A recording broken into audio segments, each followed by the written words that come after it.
All right, what's going on, everybody? Welcome to the first episode of the Ripping the Pitch podcast. It's going to be sponsored by Vita Breaks here, and we are excited to be coming to you with all of the news and excitement happening in the soccer hobby and just all things soccer in general. My name is Zach, also known as Primetime Collecting.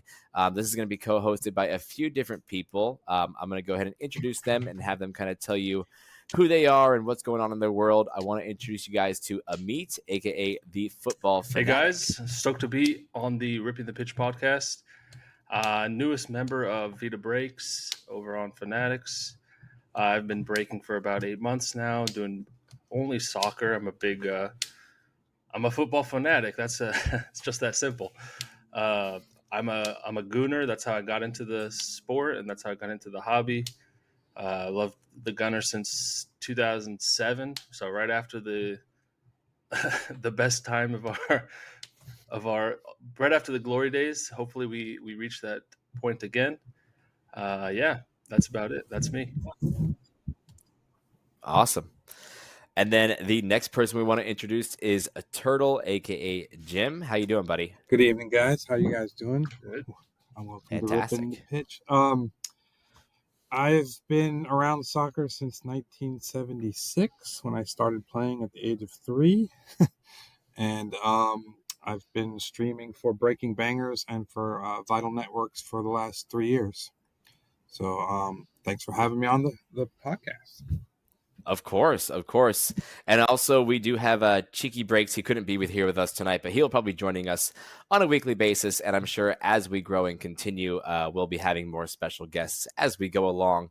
And we want to go ahead and kick it off by kind of going over some of the things that happened over this weekend / this week. And we'll do this every single week. Today is Tuesday, September 10th, as we're recording this. And we just had Nations League games going down, which, in my opinion, and you guys can kind of debate me on this, agree with me, disagree, nobody really cares about Nations League. It's too much. It is too much. I don't really pay attention to it. And sadly, we had our first kind of devastation, and we can let Amit talk about it a little bit. But we saw today Odegaard get a pretty gnarly looking injury, leaving the game on crutches. So I don't know if you want to kind of dive into that with your opinions on it. Yeah, well, I guess when you see an injury, it's easy to criticize the whole competition, the whole thing. Like, why are we having international friendlies so early on into the season after a summer of full tournaments? It's like there's absolutely no breaks. If anything, there should be just a break in the season, maybe to let the players rest. So have like a 1 week break, like they do in some leagues, or they have like the winter break in Germany, I believe. And while in England, they have like 10 games in December. Yeah, I just think it's unnecessary. The Nations League is just putting the friendlies in a more competitive wrapping. And here we have an injury of like a star player to Arsenal right before a big game. So, I mean, yeah, I feel affected. There's been even, the players. I think Belgian players are the most critical, where like they're just saying we're playing too much. What's going on here? This isn't good for our bodies. Like that type of stuff. So, They all talked the other day, so. It was a cover-up. It's easy to complain when you lose. True. Exactly. I mean, I would definitely tend to agree. The thing about it, too, is you got to understand we're dealing with UEFA, and UEFA is a business, and so they're trying to find as much money as they can out of this. And I think that part of the reason that Nations League came around was more of a money grab than anything. It gave a little bit of extra value to what would typically be international friendlies. And like you said, unneeded this early in the season. Like we just came off of that summer. Players are going to be beat down already. We've already seen it in clubs. We've seen some of the top players already not playing to the top levels that they normally do because their bodies still probably haven't recovered from the summer. Now, at the same time, what I will say, and again, you guys can debate me on this could actually be a good thing if coaches would give more young players opportunities, whether it was at the international level during this time or at the club level in the beginning of the season. But I don't think that the coaches do that because I think the fans want to see the star players play. That's what they're paying Yeah, to see. yeah, I agree with that. I think that there could be a lot of benefits and positives coming out of this Nations League concept, but in some cases, I think on maybe the fringe teams like Norway, where they need to really push to try to make the World Cup, they're using this as like a competition, like all out. There's no rotation, just putting our best players play like this is a big game, uh, and that can lead to problems. Like I think the bigger teams, Mm-hmm. whoever's in Group A, they'll rotate the teams more, be more conscious of the player health. Mm-hmm. Part of the problem, though, is in today's culture. I mean, if you lose a couple of games as a coach, you're on the hot seat, regardless of your previous record and performance and everything else. So if you put some youngsters in and they don't perform, you're going to get the heat for not beating Luxembourg or whatever. Sure. Absolutely. That makes sense. I mean, I guess the other thing that could be an idea, and I guess this is why I don't work for UEFA or FIFA, is they could make it, if they want to do it this early in the season to keep bringing attention to the international game, make it an under 23 tournament. Make it like the Olympics where it's not all the star players, but there is youth that has potential so it can still draw the eyes of plenty of people. Absolutely. That would be interesting if they did it alternating every 2 years, Olympics and then Nations League or Nations Mm-hmm. Cup or something, and then Olympics again. And it would be great for the hobby, I think, if we had an under 23 tournament like the Nations League. That is, I'm pretty sure Tops might have the licensing to Nations League. If we could get, some young rookies of some up and coming players in their club kits, I think that would be something very exciting for the hobby. But again, this is why I don't work for UEFA. They're the ones that make the big decisions. Yeah, I agree. That would be awesome. Yeah. The other event that happened today, and I just wanted to quickly bring it up. We don't know what it's going to be like yet, but our U.S. national team has a brand new coach. Mauricio Pochettino has officially been hired. Do you guys have any thoughts or opinions on this hiring? I don't like the U.S., so I'm going to no comment on that. We can talk about Rafa Marquez being the backup coach to Mexico anytime you want. Okay. Well, let's talk about it. How do you feel about Rafa Marquez? I love it. I actually wish he was the number one guy. I don't know why Aguirre is coming back. He didn't really do much. I mean, Mexico hasn't done much since the '86 World Cup. Let's face it. They haven't gotten to that fifth game, the famous fifth game since '86. So I don't know why you would bring back a coach that proved that he couldn't do it with darn good players at the time. I think it's Rafa's time. I think let's. I mean, he did great with the Barcelona B team very quickly, rising to almost taking the job after Xavi left. Right, so I would have loved to see him in charge. I like that he's the number two guy, and I hope that he brings some passion and some strength back to Mexico because we desperately need it. They are really poor form lately. Mm-hmm. So. Absolutely, they have been, and you know what? It's kind of like what my Manchester United is in this situation. We don't love our coach Eric Ten Hag. At least some people do, but I really don't. But I really love who we brought in behind our coach Ruud van Nistelrooy, and we're hoping that over time he takes place. And so I think that's something that both of these, my club and Mexico, they could both take advantage of having really, really good coaches that were former players behind them. And I love having former players as coaches. I think that it helps add a little bit of perspective when coaching up the players of understanding that where they were before.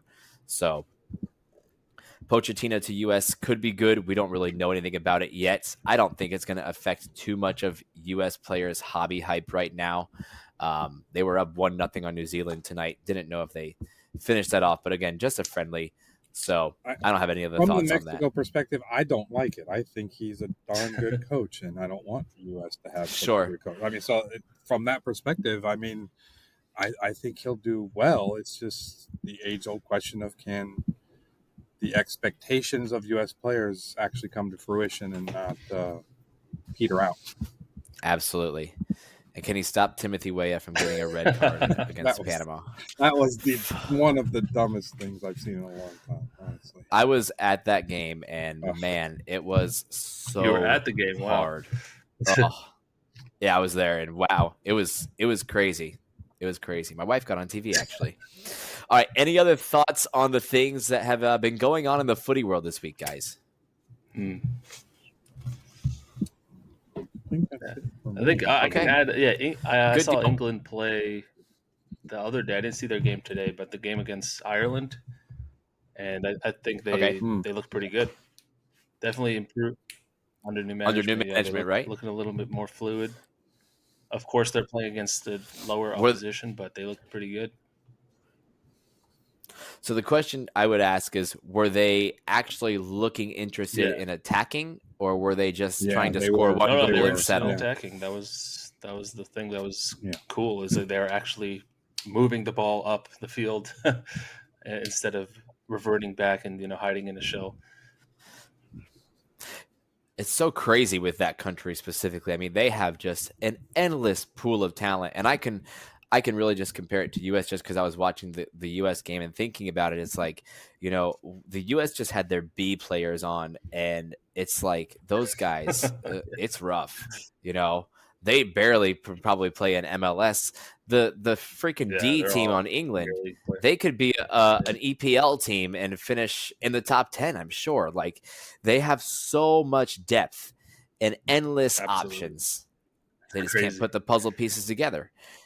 And it's one of those things, you kind of put yourself in the situation. Would you rather be in the US's hands or the England's hands, right? England has a crazy depth of player pool, and they have to pick out which puzzle pieces go right. Well, US, you only have so many players, so they're going to be on that piece. You just got to figure out how they work together. I Yeah, think I'd rather be on England. Yeah, definitely. I mean, Definitely. yeah, it's just that's a good problem to have. Absolutely. When your sixth string striker is scoring 30 goals in the Spanish league or whatever. That's just okay. Exactly. All right, boys. There was something huge that happened in the hobby, specifically the footy hobby last week. We had one of the biggest releases of the year, one of my personal favorite products that has come out the past 2 years. We had FIFA Select come back out. We have seen a mirage of select products from Panini, ranging from La Liga, EPL, Serie A. FIFA was always my favorite, dating back to last year.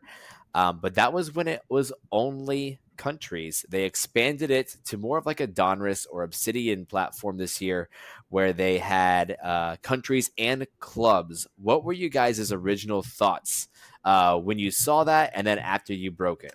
So of course, adding the clubs is awesome. I think it's awesome. It's taking it back to the older select releases like 2017, 2016 had club and country. The only problem is that Panini Select already came out with some of those clubs league sets, so now you're doubling up on some teams, and you're seeing I guess some redundant cards, and some big cards at that. Like the biggest rookie Lamine Yamal has now two of the same select cards in a Barcelona kit. They'll have different pictures, but it's still like, what's going on here? Yep. That's my only negative. I thought the selection of the Pohang Steelers and the Hyundai Motor Company team. I mean, there were just a couple of clubs that just didn't belong. Mhm. And so if you're going to do it right. Don't do that. Right. So thoughts on each of those things. So I agree with the whole duplication of the cards. There was a insert that was Articular. It was the exact same insert that was in Select La Liga. It just had in the top left corner, instead of the La Liga logo, it had the FIFA logo. Not a great look, especially when you're breaking it down to parallels. Because like the 101 isn't really a 101 anymore. It's a 2 of 2, right? It's the same exact card, just from a different product, a different license, right? As far as those teams go, like with the Steelers and the Hyundai Motors, that's what I called them. Uh, the thing is, Panini is going down, and it's not looking pretty right now. And they're grabbing onto anything they can, right? And so you look at it, like we just got news. I don't know if you guys saw, we're getting a K League Prism. Yeah, I think it might be the second year that that's happening. Yeah, Oh, is it really? I didn't even know that happened last year. Either way, they're definitely going towards a Mhm. specific audience. Well, Vital will get us 20 cases, and Yeah, right. That's the last thing we need. we'll all be ripped in 2 or 3. Don't worry about it. I mean, in all seriousness, like, because we all break, right? We all rip. So how long? Like, let's say, when we're filling up a break, there's typically a few teams that hang on a little bit longer. Were those 2 teams always the very last 2 teams to move? yeah, they were towards the end. Well, I only had one case of it. They What were was towards other the product end. that they were in as well? It was the There was 2 others in Yes, Donruss, but it wasn't Donruss, those that's 2 right. teams. It was Yeah, 2 it different was 2 of ones. them. But I can't remember. I thought this one they went pretty quick, and then in the Donruss they went for like $1 or something. Like I started them Right. at $1, and that's when they went. I think it just Well, depends. so For me, for- actually, the Donruss they went quick, and then here they were slow. So I think it just depends. I think it definitely depends on what teams. Absolutely. For me, in both of them, they went towards the very end. And I think my point is they're going for a specific market.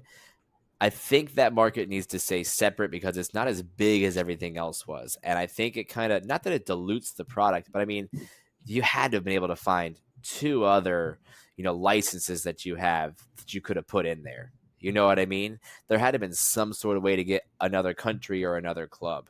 That would have just enticed people a little bit more. I think it was a good idea, and I think they're trying to actually just attract new people into it by doing it. So I get what they're doing. One of them was like but the 18th place team in their league, and the other one was like 4th. Or Exactly. It was like, really?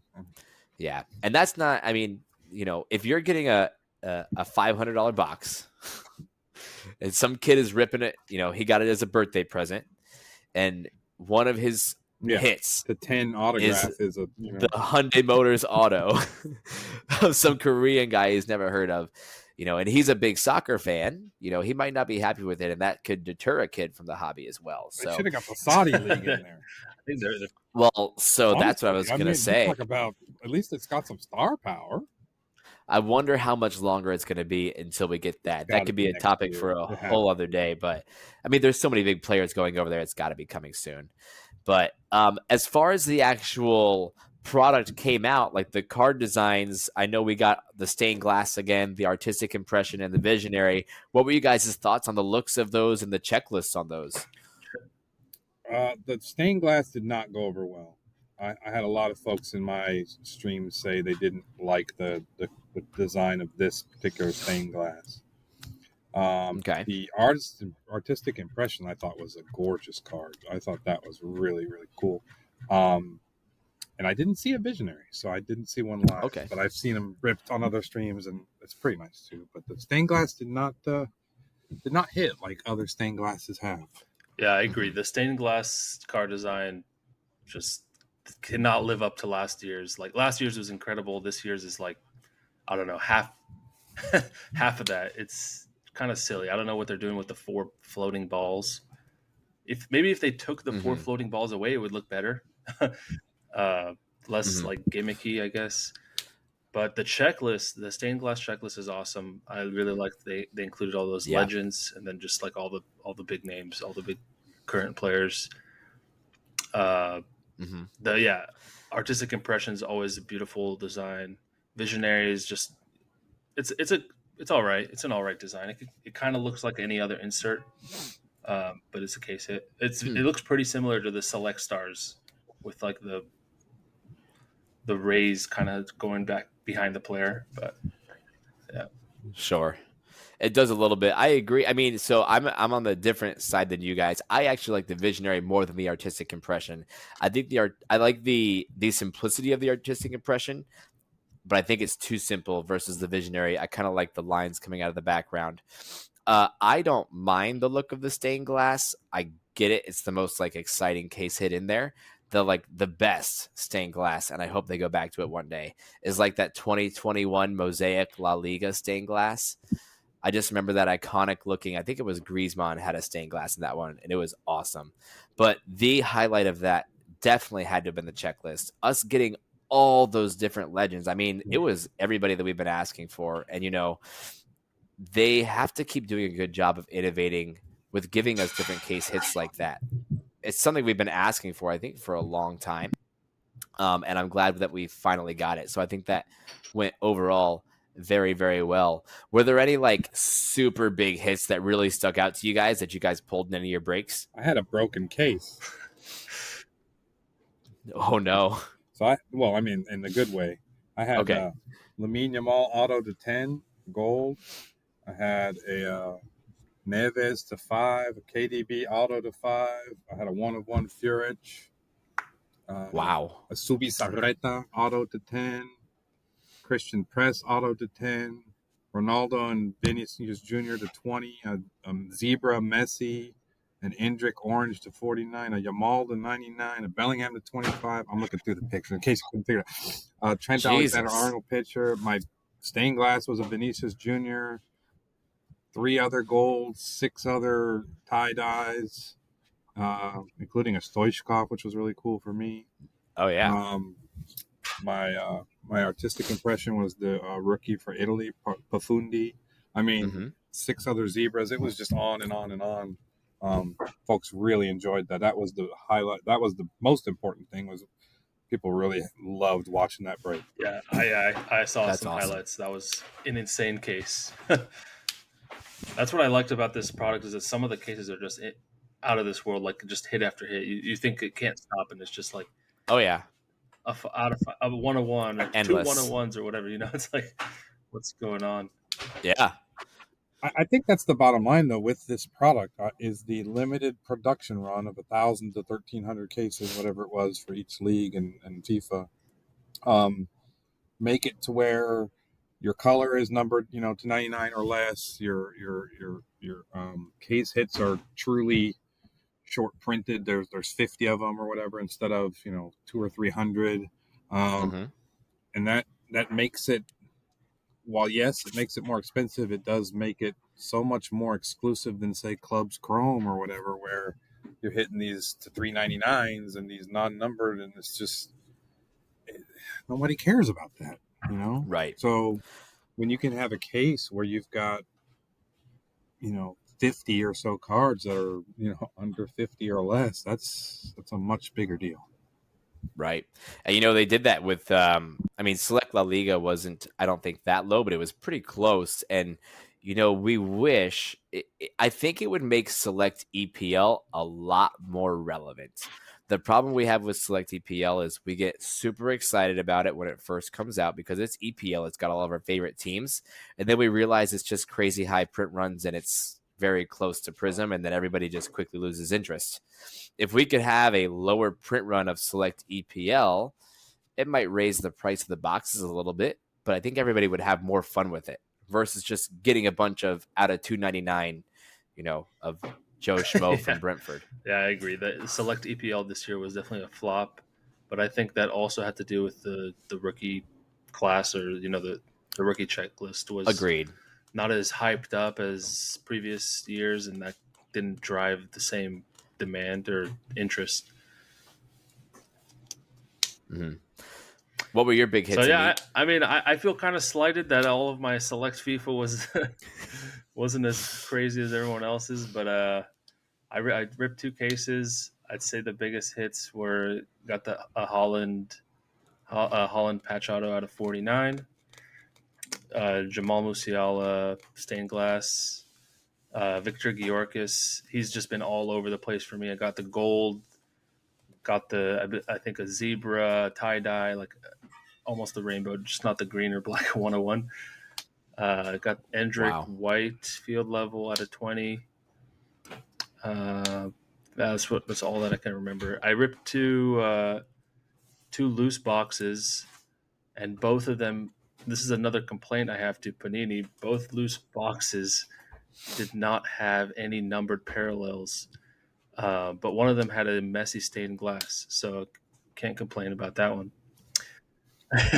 Well, Yeah. give and take. But yesterday during the case Wow. break, another box, one of the 12 boxes in the case break, had the same QC error where there were no numbered parallels, but also Really? no stained glass in that one. So yeah, Oh, so that's I terrible. checked all three of the boxes that had zero numbered parallels. Start with a QC number 1235.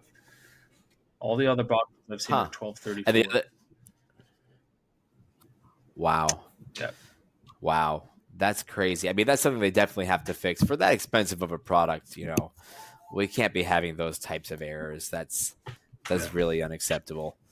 So, I mean, hopefully they can do something to make it better for you and for you guys. But um, that's going to be Panini. Panini's going to Panini. And, as long as we keep buying their products, we're just going to have to deal with it. So I will say I was very impressed with the cases. We did 2 cases, and my favorite hit that we got was the Black 101 Nico Williams. That was really cool, especially after the summer he had. That was pretty badass. We did hit a Lamine auto, which was great. A few other things we had Endrick tie-dye field level. Esteval Zebra showed up. Zidane stained glass looked really good. So overall, I mean, I give the product like a solid 8.59 out of 10. What about you guys? I'll give it an 8 too, 8 out of 10, just because of the Okay.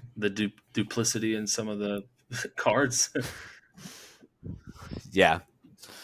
I want to go really high, but I think what we talked about earlier, a couple of club teams that maybe didn't belong, the stained glass, maybe not so cool.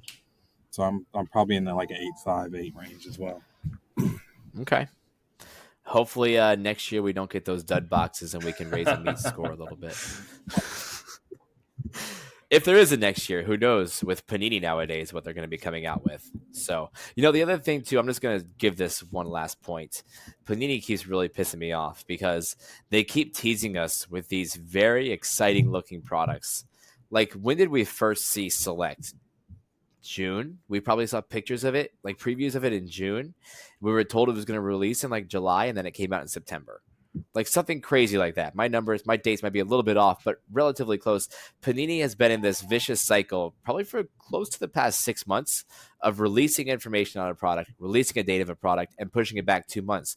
We just saw it with, I think it Yeah, was yep. Obsidian, right? They originally released it to be coming out September 30th. They pushed it back to October. Like, it's crazy. It's not a good look, and I think they have to start changing that and be a little bit more Yeah, I agree. consistent. It's very frustrating to release a product, get everyone excited, and then have everyone forget about it until it comes back. Like, what's the point of that? Right. And I think that Topps has been doing a really good job. They've been releasing their products not as early.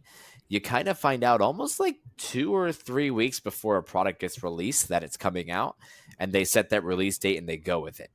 And I get the idea of releasing information super early, pictures ahead of time to get people excited. But at some point, when you drag it out, drag it out, drag it out, people end up forgetting about it. Yeah, I agree. So those are my last 2 cents on that. All right, guys. So the next thing that we wanted to do is we are going to test Amit's heart strength here and go over, just quickly preview this Tottenham Arsenal game that we have coming on Sunday. I'm going to sadly say it, and we don't want it to be true, but let's just assume we're not going to see Odegaard this game. Amit, as an Arsenal fan, what are your original thoughts going into this game? How should they handle it? What do you expect to see from your team? Over the last couple of years, we've pretty much dominated Tottenham, so I'm hoping we keep that up. They've had kind of a shaky start, I think. I haven't really watched many of their games, Mm-hmm. but I know that they're just very open at the back.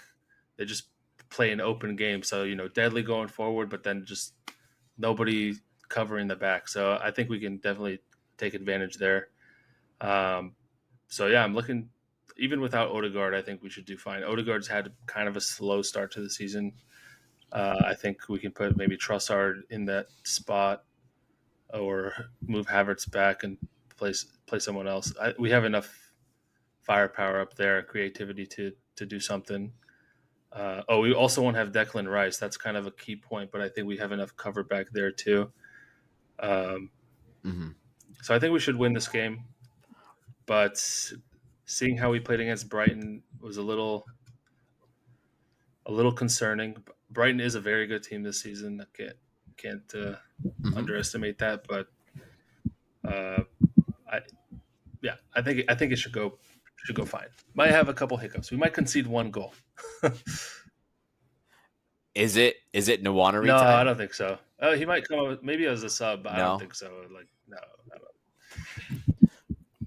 Dude, if anybody's worried about Tottenham, they need to watch a few of the games this year. They're not that Yeah. good.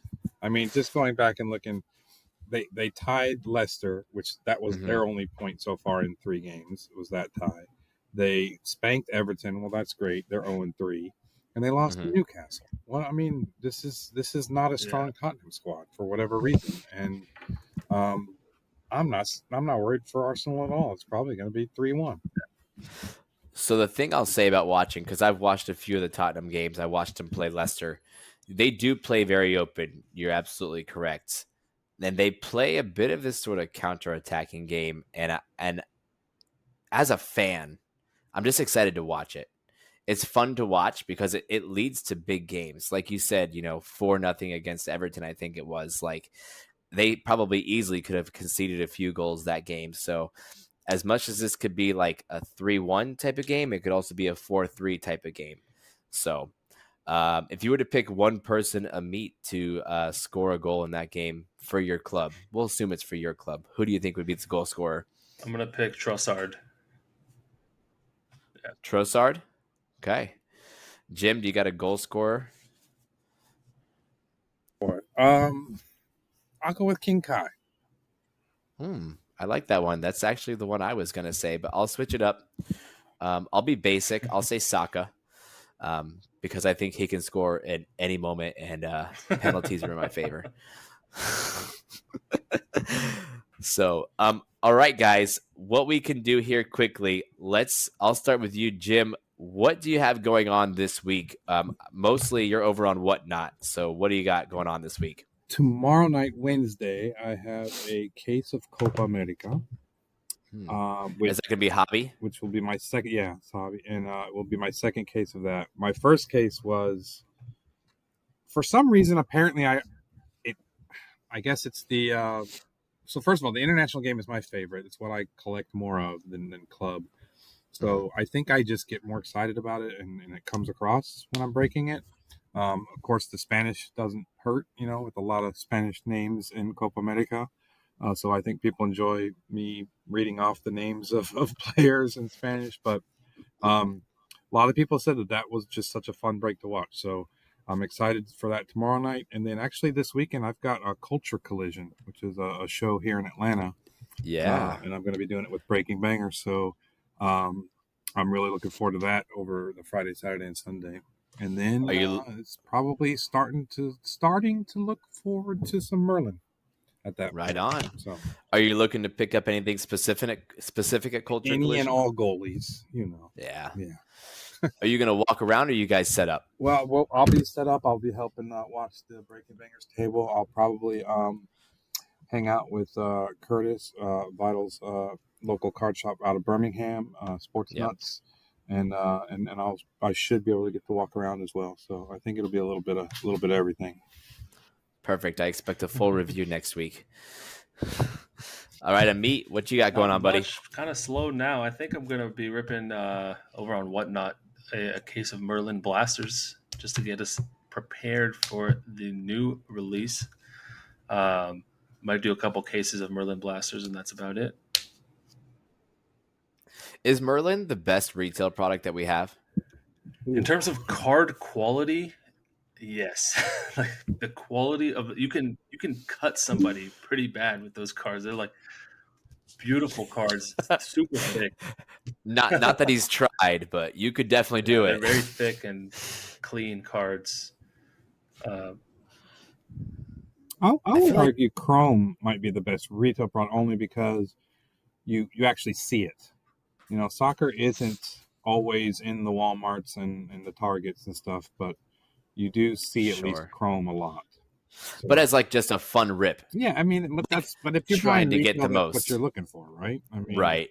you're looking to open some packs and maybe see some cool cards and give the cards to your kids or whatever to play with, and it's just Yeah. so um, yeah, I do. I tend to lean towards Merlin just because you can hit the renaissances out of it. You can hit. I've seen some of the match balls come out of it before, but at the same time, and I'm ripping some of it in the beginning of next week. I am a sucker for the select blasters as well. I got hooked with EPL and La Liga blasters and megas last year, and the FIFA Select blasters should be pretty sweet because I believe you do get exclusive retail parallels that they don't have in the hobby, which is going to be nice. And I believe you can still get some of the case hits, and you can definitely get some of the autos. Like I know we all remember that big 101 Messi auto that came out of that Select La Liga blaster last year. Yeah, this year So the that's a select blasters debate. have been really good this year. At like guaranteed one numbered per box, and then per case you got like 2 or 3 gold out of 10. So gold mojo. So it's pretty Wow. good. you mentioned Renaissance though. I gotta say before we close here, the Renaissance in this year's Merlin, at least the Lamine Yamal in the preview, looks amazing. That card Yeah, looks great. So definitely. I hope the checklist is really strong on that particular case hit, and because man, if I can picture some names, Maradona, Messi, whatever, in that Renaissance style that they showed Jamal in, oh, that's gonna be a chase. You mean the Gigi Buffon, Well, right? well for me, it would be Buffon. I said, why can't we get a goalie case hits like that? I can That's right. little Yashin, who knows? The only goalie case kit that I can picture, and I don't know why the image is stuck in my head. I'm pretty sure Pickford has a kaboom, Yeah. right? Oh yeah, Pickford has a kaboom. Yeah. There's a few Buffon Oblak. has it for me. That 2021 stained glass you mentioned. Oblak has a really nice one that I have. Oh yeah, that's right. And I think there's another. Is there a Ter Stegen? Something, but there's my goalies get a little bit of love every once in a while on some case hits. When I get the museum up and running in a couple weeks, you guys will see it on the stream. So. Oh, perfect. Perfect, perfect. All right, so everybody, just make sure you guys are paying attention to everything that we're doing on socials. Primetime Collecting myself on Instagram, The Football Fanatics on Instagram, and Turtle 5555555, however many It's just fives. 5. Come on. It's self-explanatory. And then also, guys, we are breaking everywhere under the Vita Breaks network. So you can go Vita Breaks on Whatnot, Vita Breaks on Fanatics Live. There'll be links to everything in that in the show description, whether you're, I don't know where we're posting this, YouTube or whatever podcast network. I'll make sure that the links to everyone's Instagram and all the Whatnot and Fanatic stuff is there for you guys. And we're looking forward to doing this for you guys weekly. We will be back next week with another fun show. Thanks for joining us today, guys. Peace out. Peace.